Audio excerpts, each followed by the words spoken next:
O ministro da Economia, Paulo Guedes, discursou durante encontro com empresários da indústria brasileira, com a presença do presidente Jair Bolsonaro. O ministro explicou: o nosso esforço é de transformação do Estado brasileiro, compromisso com as futuras gerações, o controle dos desperdícios e dos excessos do Estado. O Brasil foi desindustrializado ao longo dos últimos 30 anos. O Brasil cresceu zero nos últimos 10 anos. É uma longa história de um modelo que deu errado. Esse é o país que encontramos. Vamos reindustrializar o Brasil e abrir a economia brasileira. O ministro relembrou a situação que encontrou, dizendo: como disse o presidente Jair Bolsonaro, como pode um país com tantos recursos naturais, mão de obra, capacidade tecnológica? Era proibido fazer estradas e investir em educação. São centenas de bilhões em recursos estacionados no mundo inteiro e querendo entrar. Bloqueamos pelo fetiche do dirigismo, de que o governo que tem que criar prosperidade. Esse foi o desastre de Cuba, da Venezuela, da União Soviética, da China. Paulo Guedes discorreu ainda sobre a situação geopolítica. A geolocalização está sendo redesenhada no mundo pelos problemas de incerteza na China. Quando o mundo procura um povo, qual é o país que tem dimensão continental, população, recursos naturais e um presidente que apoia a livre iniciativa, que temos que retirar o Estado do cangote do povo brasileiro? A maior potência agrícola do mundo também pode ser a maior potência agroindustrial. Quando olho para o futuro, não consigo ver o Brasil não crescer. Evidentemente, há dificuldades pela frente, temos de resistir ao ceticismo dos perdedores das eleições anteriores que atolaram o Brasil no crescimento zero. O ministro disse: compromisso com as futuras gerações. Os senhores podem se orgulhar de terem feito uma guerra, mas pagando os custos, sem empurrar para filhos e netos. O Brasil combateu a pandemia e pagou os custos. Enviou dinheiro para a saúde, mas cortou de outros lugares. Esse duplo compromisso é a nossa marca. Não faltou para a saúde, não vai faltar para os mais vulneráveis. A censura que vem se intensificando no Brasil atinge unicamente conservadores e já causou o fechamento de alguns veículos de imprensa. Mas a perseguição não se limita à censura e inclui muitas outras medidas, inclusive prisões políticas, devassas, buscas e apreensões de reputações, entre outras. Grupos monopolísticos e cartéis que se associam com o intuito de barrar informações contrárias ou inconvenientes atuam em conluio com a finalidade de aniquilar qualquer mídia independente, eliminando o contraditório e a possibilidade de um debate público amplo, honesto, abrangendo todos os feixes e singularidades dos mais diversos espectros políticos. Controlando as informações, o cartel midiático brasileiro tenta excluir do debate e, em última instância, da vida pública, os conservadores e os veículos que dão voz a essas pessoas. A Folha Política teve toda a sua receita gerada desde 1º de julho de 2021, confiscada por uma canetada do ministro Luiz Felipe Salomão, ex-corregedor do TSE, com aplauso e respaldo do ministro Luiz Roberto Barroso. Além disso, todas as receitas futuras do jornal, obtidas por meio do YouTube, estão previamente bloqueadas. Anteriormente, a Folha Política teve sua sede invadida e todos os seus equipamentos apreendidos, inclusive celulares e tablets dos sócios e de seus filhos. Mesmo assim, a equipe continuou trabalhando como sempre, de domingo a domingo, dia ou noite, para trazer informação sobre os 3 poderes e romper a espiral do silêncio imposta pela velha imprensa, levando informação de qualidade para todos os cidadãos e defendendo os valores, as pessoas e os fatos excluídos pelo mainstream, como o conservadorismo e as propostas de cidadãos e políticos de direita. Se você apoia o trabalho da Folha Política e pode ajudar a evitar que o jornal seja fechado, doe por meio do Pix, cujo QR Code está visível na tela, ou por meio do código ajude@folhapolitica.org. Caso não utilize Pix, há a opção de transferência bancária para a conta da empresa Raposo Fernandes, disponível na descrição deste vídeo e no comentário fixado no topo. A Folha Política atua quebrando barreiras do monopólio da informação há quase 10 anos e, com sua ajuda, poderá se manter firme e continuar a exercer o seu trabalho. pix@folhapolitica.org. Assista!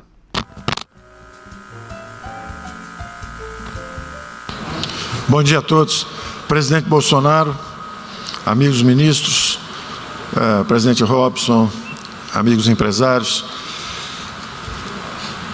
O nosso esforço é de transformação do Estado brasileiro, baseado nesse binômio que é, de um lado, o compromisso com as futuras gerações. É justamente o controle dos desperdícios e dos excessos do Estado que fazem a matriz daquele custo Brasil.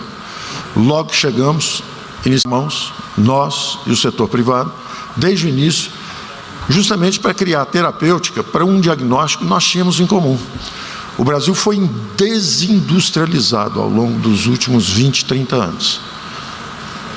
O Brasil, que era o país que mais crescia no mundo, que se tornou a maior colônia de imigrantes japoneses fora do Japão, a segunda maior de italianos fora da Itália, a terceira maior de alemães fora da Alemanha, mais libaneses no Brasil do que no Líbano, que trazia a população do mundo inteiro para um país que crescia 7,36% ao ano, 2, 3, 4 décadas seguidas.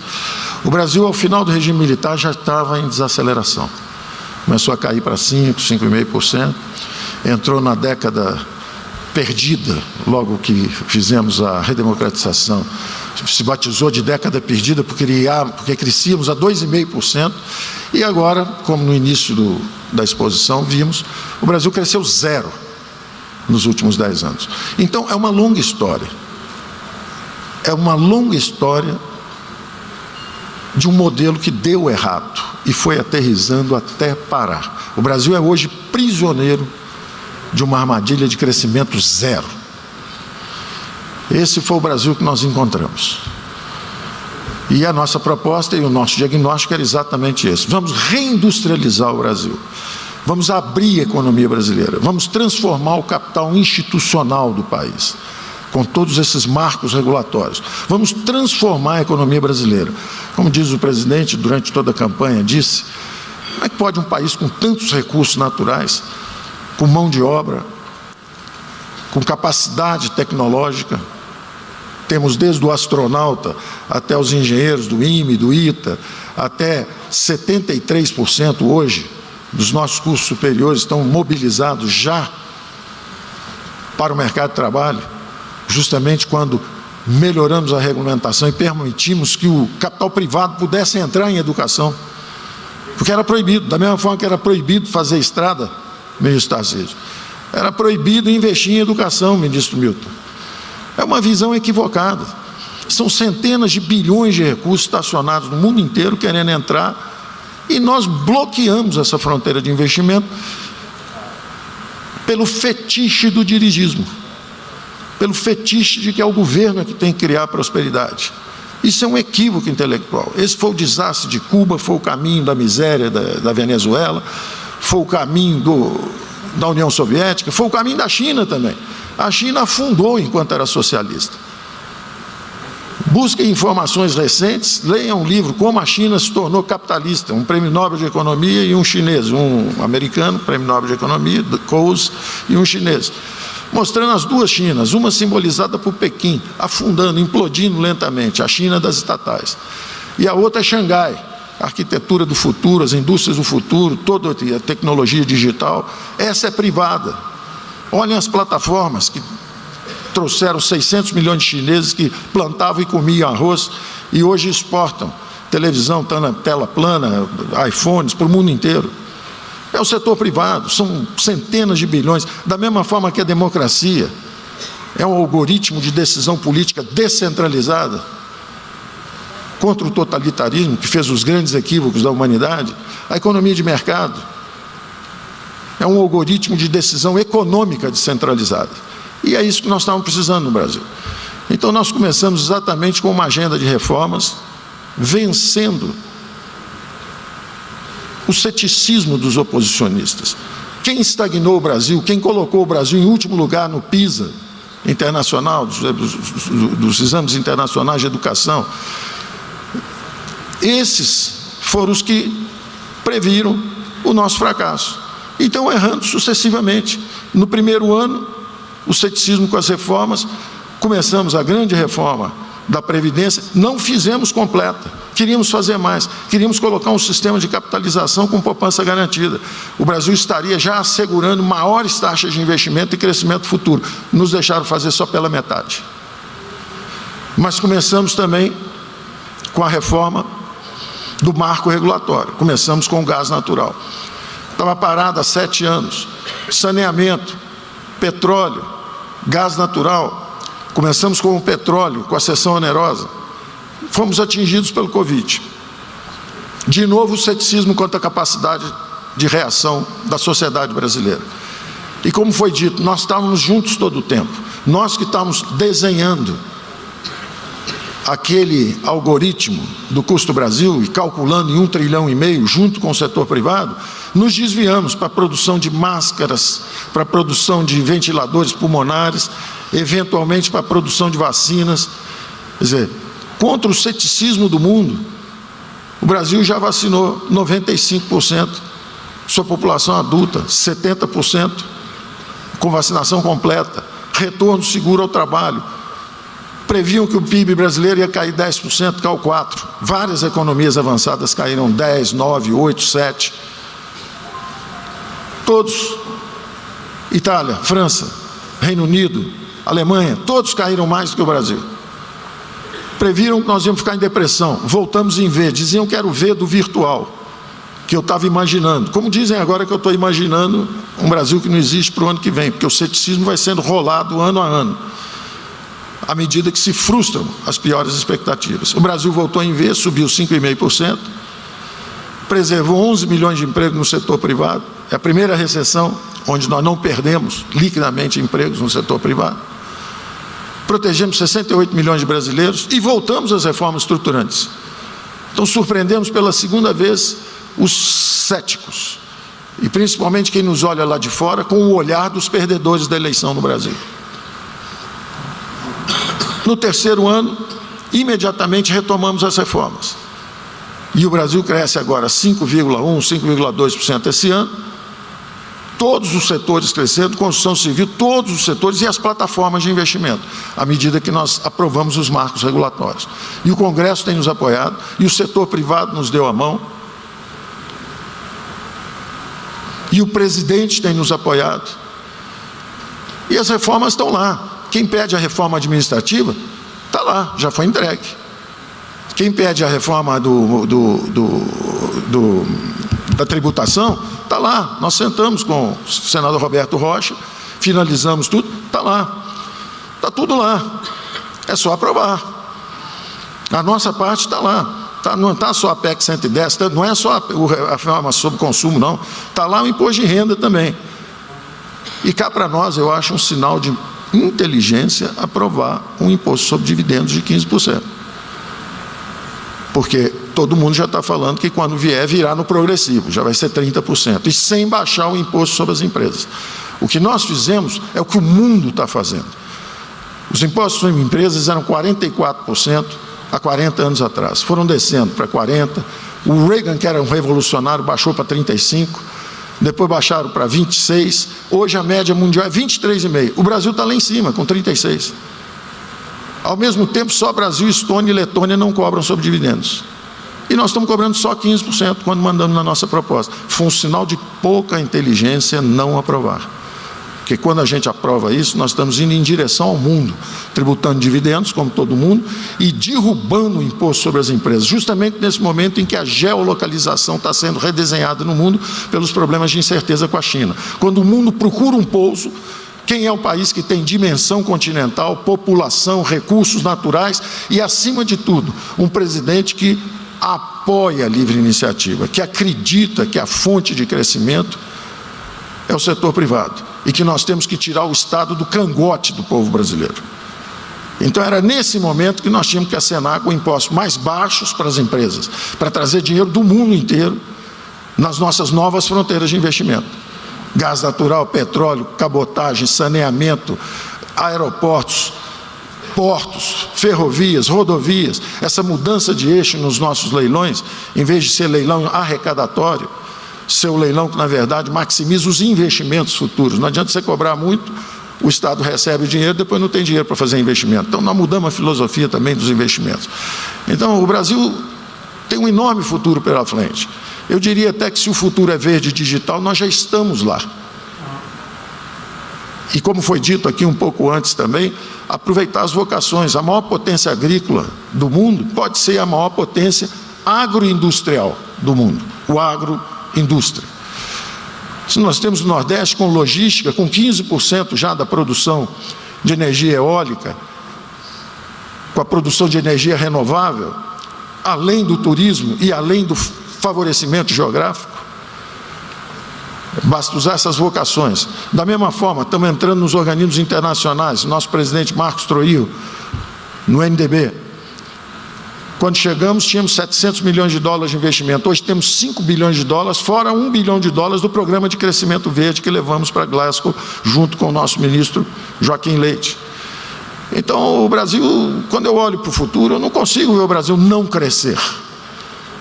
Agora, evidentemente, há dificuldades pela frente. Se às vezes parece que somos ufanistas, somos irreais, não é isso. É porque temos que resistir aos ceticismos dos perdedores das eleições anteriores, que geriram o Brasil por 30 anos e atolaram o Brasil num crescimento zero. Temos que reagir a isso.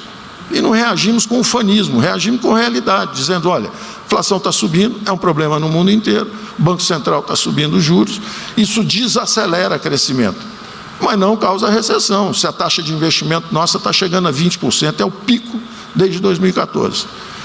Então eu queria deixar uma mensagem de otimismo, dizer que todos esses itens que estão aqui, dos 44 itens, eu diria que 40 itens nós estamos trabalhando juntos já há 2 ou 3 anos. Eu vou abrir aleatoriamente. Aprovar a reforma tributária, estamos tentando, aleatoriamente. Reduzir a burocracia de comércio exterior, estamos tentando. Os acordos internacionais, estamos fazendo. Chegamos aqui, fizemos Mercosul, estava parado há 8 anos, fizemos União Europeia, estava parado há 20 anos, desde a rodada de Doha, fizemos o European Free Trade Area, a área livre comércio europeia, estamos negociando com o Canadá, com a Coreia do Sul, com o Japão. Então, estamos fazendo. Regulamentar o Sistema Nacional de Crédito, falou-se muito aqui da mandala do custo do Brasil. Essa mandala fizemos juntos, 1,5 trilhão, é isso mesmo. Quando você vai ver o principal, o pior, impostos. Temos que fazer a reforma tributária. Logo depois disso vem o quê? O custo logístico, transporte, tudo isso que foi dito também pelo ministro Tarcísio, transformando toda a nosso modal, que era só rodoviário, estamos indo agora para o ferroviário, estamos indo agora para a cabotagem. Então precisamos derrubar o custo de transporte no Brasil. O minério que vai para o sul sai de Minas, vai para o sul, vira aço e chega no Nordeste 30%, 40% mais caro do que o minério que vai para a China, vira aço e volta para o Nordeste. Por quê? Custo de cabotagem.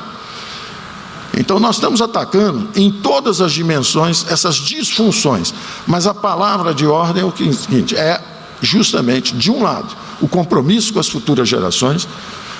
É o primeiro governo que vai sair gastando menos do que quando chegou. Nós chegamos aqui, gastamos 19% do PIB, com a pandemia fomos a 26,5% do PIB, esse ano estamos com 19,5%, e o ano que vem seria 17,5%. Mas nós preferimos tirar uma nota um pouquinho mais baixa no fiscal e um pouquinho mais alta no social. E o presidente lançou a renda básica familiar do Brasil. Um programa que se impôs pelo sucesso. Nós tentamos várias variantes de programas sociais e quando veio o Covid e recorremos ao auxílio emergencial, o presidente insistiu nisso. Nenhuma família brasileira pode receber menos do que R$400. Ao mesmo tempo que fomos atingidos pelo descontrole de um quarto gasto público, que era justamente os precatórios. Então tivemos aí 2, 3 meses até reacomodar tudo, e o resultado é que em vez de 17,5% do PIB, quando saímos, vai ser 18,5%. ainda é abaixo do que quando chegamos. E o nosso déficit, porque muito se diz do falta de controle fiscal, a irresponsabilidade, populismo fiscal, conversa fiada, falsas narrativas.